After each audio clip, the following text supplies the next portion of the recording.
যদি আপনি ফার্জি হ্যাকার হতে চান তাহলে এটা ট্রাই করবেন। তো দেখুন, সবার প্রথমে আপনি আপনার ল্যাপটপ বা ডেস্কটপ স্ক্রিনে চলে আসবেন। স্ক্রিনে আসার পরে আপনারা কি করবেন, আপনার স্টার্ট বাটনে যাবেন আর এখানে সার্চ করবেন আপনারা সিএমডি।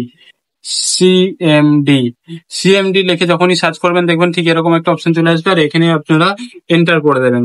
ঠিক আছে, এন্টার করার পরে দেখবেন ঠিক এরকম একটা অপশন ওপেন হয়ে যাবে। আপনারা এখানে টাইপ করবেন কালার্স, ACOLOR ডট দিয়ে টাইপ করবেন।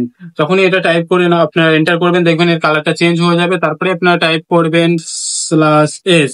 যখনই এটা লিখে আপনারা টাইপ করবেন দেখবেন আপনাদের পিসি কিন্তু ঠিক এইরকম আপনাদের রান হবে, আর হ্যাকিং টাইপের আপনাদের শো করবে। দেখুন আমার পিসি কিন্তু হ্যাকিং টাইপের এখন শো করছে। তো আপনারা কিন্তু খুব সহজে এরকম করে আপনাদের যে কাউকে তাগ লাগিয়ে দিতে পারেন। আর এটা কি হচ্ছে, এটা আপনাদের সিস্টেমের যে ডাইরেক্টরি ফাইলগুলো আছে সেগুলো কিন্তু সার্চ করছে। ঠিক আছে, তো এই ট্রিকটা কেমন লেগেছে অবশ্যই কমেন্টের মাধ্যমে জানাবেন, আর এরকম নিত্য নতুন ট্রিক চাইলে অবশ্যই কমেন্ট